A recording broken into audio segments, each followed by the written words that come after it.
place. We hope to inspire you to mobilize quickly and get these plans in place and be ready to roll them out as needed. And the WASH TA that I mentioned can also support you. And we can also discuss, if we have time, further areas of support that we can follow up with through the TA.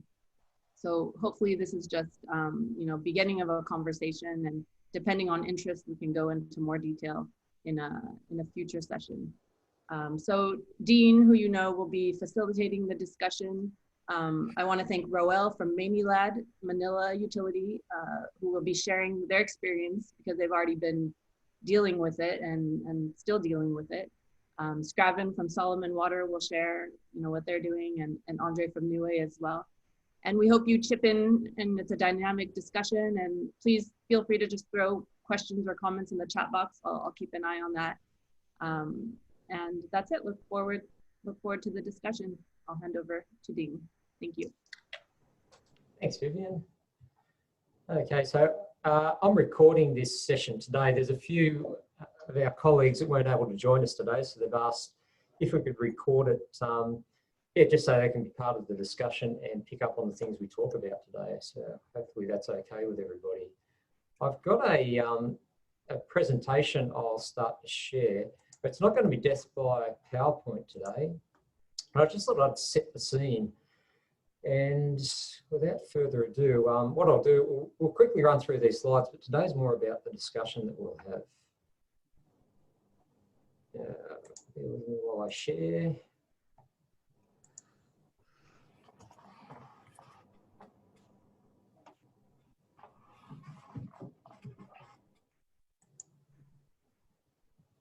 Is that working? Can we see that, Vivian?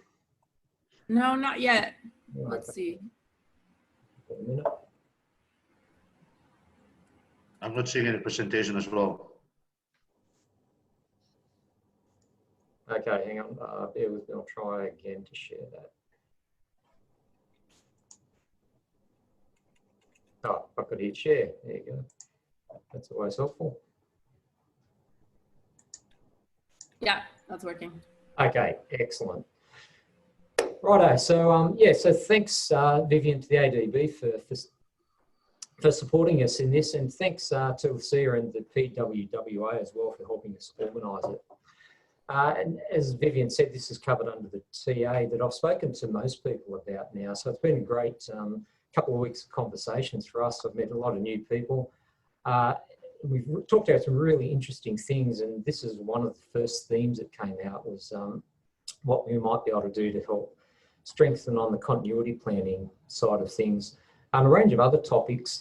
If people get a lot out of today, we might be able to talk about things like asset maintenance, water safety planning, non-revenue water. So all these things that are coming up that help utilities become more sustainable, so that we can not only respond to this pandemic, but in the longer term about financial sustainability and building the businesses up so that we provide stronger services to our communities over time. So we've got a range of ideas. So we've had the welcome. So the things we want to talk about today, just a bit of background about business continuity planning in general, how that fits into emergency risk management, emergency management plans, and then in particular the topic for today is emergency response. So I come to this from the perspective of someone that's worked in the water industry for 30 years. So I started off as a technician, worked my way up through the business, and became a general manager of operations as well as customer service. So I really see it from a practitioner's perspective, not necessarily an expert in the minutiae of business continuity planning, but from someone that's been there and done that. Maybe not face the cyclones, but I've got some great photos of the storms we get here in Newcastle and the damage that's caused. So the outcomes that I was looking for today, very similar, so an exchange of ideas. So that it's not an hour and a half sitting here, me lecturing you about all this. It's really about the discussion of the risks that we face in our businesses, what are the responses that we put into place, and how to develop or improve plans. So it's been great. I've had half a dozen utilities that have shared their plans with me, and they're really interesting plans to see how people have tackled it. So there's no bad plans. All the plans are really comprehensive. They look at things from a different perspective. So for me, it was really interesting to see how people have tackled that. Talking to some of the utilities, they maybe are still on the journey of developing plans, or maybe not have started the plans. So today, I hope as part of this discussion that we can really challenge the plans that we might have in place and validate to say, yeah, that's a great plan, that everything that has been discussed today we've got in our plan. I think in some cases there's some things that we might talk about today that help improve the plans. And the template that I sent around, I'd like to thank the team from Solomon Water, so Ian and Scraven and the team there. I picked their plan out as one that I turned into a template that I sent around on an email earlier. Not that I thought in any way that that was the best plan, because they've all got, they're all good plans and they all work. But I thought that one was good as a template for people that don't have a plan. And we'll go through that as part of an exercise this morning. But it also highlights the risk process that we'll go through. So I thought that was a good one. So that's why I selected that. So thanks to Ian and Scraven and the team. So where do we start here? A bit of overall theory that a lot of this comes right from the very top. I don't know if people have heard of the Sendai framework. It comes out of the UN. There's been a few frameworks for disaster risk reduction. And Sendai is a city in Japan where I think they worked through this and came up with the latest risk reduction framework. So the goal of overall risk reduction, and I won't sit here and read that out to you, so it's up on the screen. So probably the overall goal is to is down the bottom there. It's increased preparedness for response and recovery and strengthen resilience. So that's what we're all about. So everything we talk about today, it really starts to flow down from these overall goals that are shared not only by water utilities, but shared by countries and all the institutions in countries. But what we're trying to do in all the work we do is get better so that we're stronger businesses, stronger utilities. And the how in that Sendai framework, they talk about a multi-hazard approach and risk-informed decision-making. So there are a couple of key things. And it was great when I started to look at the plans that people put together that you can really see that a lot of the plans, they come from that risk-based approach. And people analyse the risk and make decisions based on the risk, in particular for COVID. And how's that put into practice? So there's an example for our state government here in New South Wales in Australia. They've taken the Sendai framework and the objectives of the Sendai framework, and then there's a national framework and there's a state framework. So in our state framework, now how do we apply the Sendai principles at a state level? And again, you can see that there's a range of things that are picked up there. But probably the important ones are that they talk about this response being locally driven, and the risk management's an integrated system, and it's got to be structured as a system. And when they're talking timely there's probably a couple of elements to timely that it's always better to be able to think about your risk and do your planning before things happen. So try and stay ahead of things. We go through and analyse the risks that our business face. So business continuity, what are the things that can stop our business from delivering the service to our customers? So try and think about things ahead, and not only do this once, that another fundamental principle of risk management and business continuity is to routinely go back and analyse the risks to our business, identify the things that have changed, and practice how that you'd respond to these risks. So it's no good having the world's best emergency management plan if no one knows about it in your business and it just sits on a shelf. So that's the sort of things that we look at a state level here. And then it flows down even further. So I think that would probably apply to a lot of your countries, that in some way the Sendai principles flow down to a national or a state level. And then we've got the framework that flows into a state level plan. And again, so what's the actual state level plan? if you want to have a look at that, it's readily available online, and I'll share this slide pack with everyone too, so you can have a look at some of these references if they're of interest. So prevention, when we're talking in the context of COVID-19, there's probably some strategies put in place at national levels to restrict movement and things like that try and prevent it, but it's really difficult to prevent a pandemic. So the things for us are probably preparation. What can we put in place now? How do we respond? And how do we recover?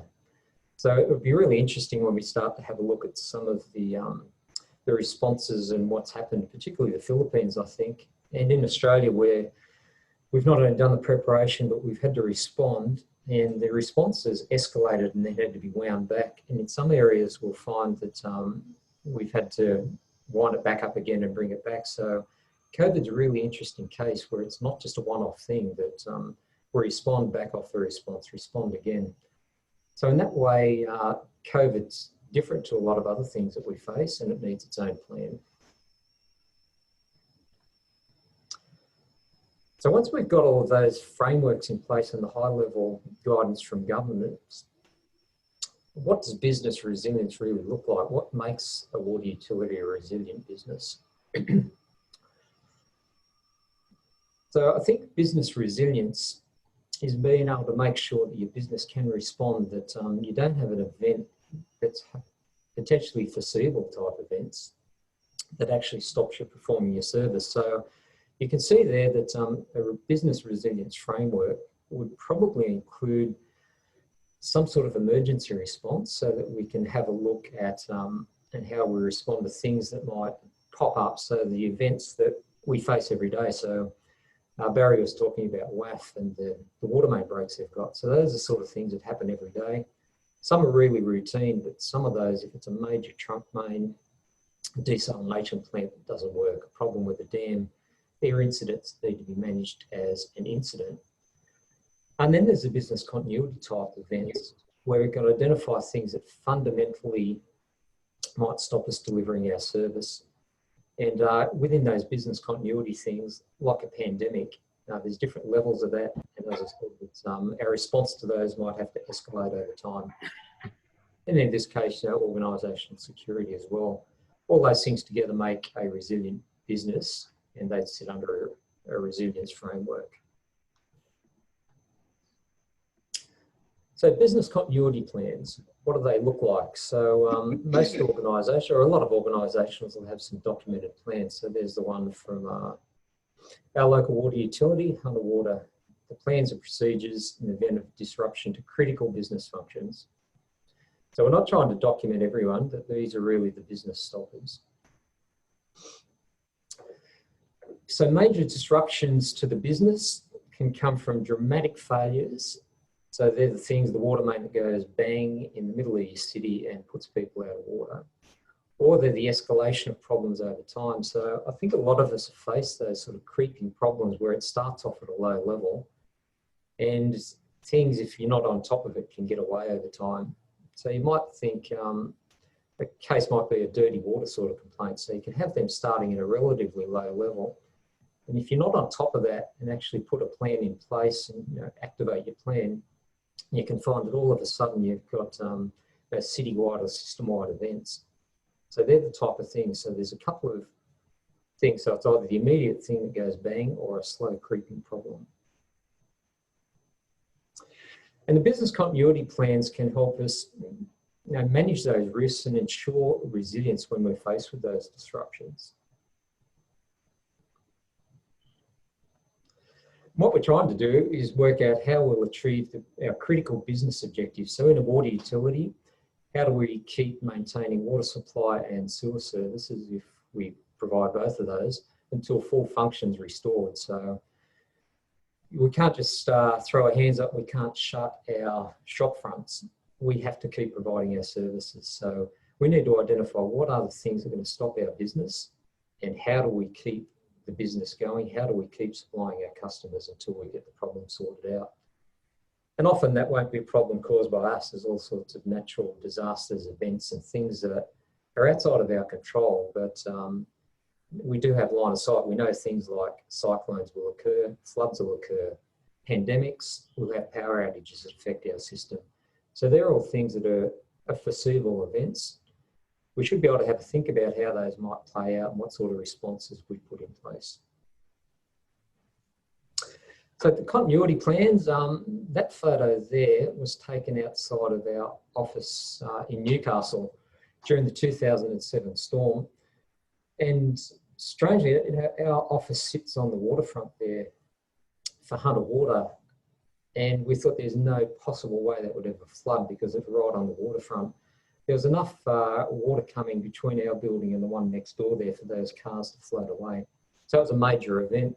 We'd planned for storms, maybe not one that big. It was a pretty interesting night. So the business continuity plans, they're a set of documented and tested plans covering the major risks to the business. So I think the important thing there is the testing of those plans. As I said, it's no good having a plan if it sits on the shelf. And it's the same with pandemic plans. We can have the best pandemic plan now, but if we haven't run people through that plan and actually exercised how we're going to put it into practice, it's not a very useful plan because we don't have a lot of time in emergencies. So if you haven't thought through something like your response to COVID now, even though it's not a problem for you now, if it happens, and as you've seen around the world, panic can set in pretty quickly. And having a documented, rehearsed plan allows you to get your response underway. So in the event of that major storm we had in Newcastle, we had thousands and thousands of customers out of water, trees down, the power was off. And having a documented, rehearsed plan allowed everyone to calmly get on with responding to the incident. So it really cut a lot of the panic out. And that was because we'd identified roles, responsibilities and resources. So without, we didn't have to think it, we actually had a plan in place and we could get ourselves underway. And it's what you need to do to keep your business running. So that's what continuity planning is about. Have we got any questions popping up there, Vivian? How are we looking? Only, Dean, that all those problems sound like a normal day for me. Yeah, so look, I think that's probably right, James, that in most utilities we'll see all of those things will happen. And yeah, and a lot of us, if you've been around a while, they might seem a disaster to some people. For us, yeah, that's just our day job. And I was talking to one of our young guys here and he's come into the consulting side of business and said that's the thing he misses about his old job was that the day-to-day. So things go bang and that's a problem that needs to be solved and there's a lot of satisfaction from doing that. But I think in a major disaster, yeah, there's probably too much excitement and interest in a major disaster there. So yeah, it's good to have a plan that's rehearsed and some people that are pretty experienced to put it into practice. So yeah, you're right though, that's just another day at the office when those things happen. Especially for those of us who spend a bit of time in the Philippines, that's for sure. Yeah, so yeah, I keep in touch with our colleagues over there pretty regularly. So yeah, it'll be great to have ROL give us a bit of a talk. I had a chat to him yesterday. So yeah, so things we might think a disaster, yeah, certainly business as usual in the Philippines. So you know, today is probably not about business continuity planning in detail. We're getting to the point pretty soon about pandemic planning, but it's how all this stuff fits together. So a business continuity plan for your business, it's typically when you open one up, it talks about the scope and who owns the plan, when it's reviewed and approved. But importantly, what are the risks to the business and what are the business impacts if those risks come to fruition? How do you activate your plans? Who does what and when is really important. So that's fundamentally what this is about. And I'll probably mention that a few times today. That it all comes back, you know, who's doing it and when's it going to be done? How do you escalate your plans? And often in the past, we've fallen over because everyone, once the crisis is done, we've handled it really well, that we forget about the restoration and the stand down. So I've seen that happen before. Everyone takes a deep breath and falls over and you've got these customers, you think everything's back to normal, but sewer overflows and dirty water complaints. So if you don't actually handle the unwinding, and think about your people in that unwinding process as well, you can find you've got problems. So the BCP needs to cover the whole spectrum. So how do you get this thing ramped up to respond to So the risks and the business impacts, and then how do you wind it back down at the other end? So two of the major elements that I highlighted before, so the emergency management plans. I grabbed a copy from some colleagues, that's version 9, so it's hot off the press, September 2020. We probably started on the journey developing these documented plans maybe 15 years ago. So it's great to see the guys are keeping that up to date, so version 9. It was interesting having a talk to one of the execs there last night, and he said not a lot's changed in that plan, but they pull it out and routinely go back and worked out what's changed in the operating environment, what's worked well when they put this plan into place, and what needs to be changed. So they keep it as a living document and run emergency management drills and really keep this thing alive, so it's not something that sits on the shelf for them. So there's another photo from our famous 2007 storm. Yeah, that's, I'm not sure if people remember, they might have seen that image of one of the coal ships washed up on the reef there near our main beach in Newcastle. So what's an incident? You can see there's a whole range of things there that are probably considered as an incident if you're looking at an emergency response. So the threats to life and safety, people that have been injured, water quality events, major customer disruptions. In our case, probably in a lot of cases as well, threats to the brand of your business and your reputation. And disruption of business, critical business processes can all trigger what we'd call deem an emergency response. And it was interesting for Hunter Water here in Newcastle that when COVID became such an issue and first kicked off the response, that wasn't a business continuity issue, that they actually triggered it as an emergency response and stood up their emergency control centre, had all the roles in place, and because it was so unknown at the time, it started off as an emergency response and now it's come into more of a continuity response to it because it's gone on for so long, and they're responding to it now as a new normal. So they've actually wound back their incident response, shut the incident response room, and have now put into place their pandemic plan. So now to the crux of what we're talking about today, pandemic planning.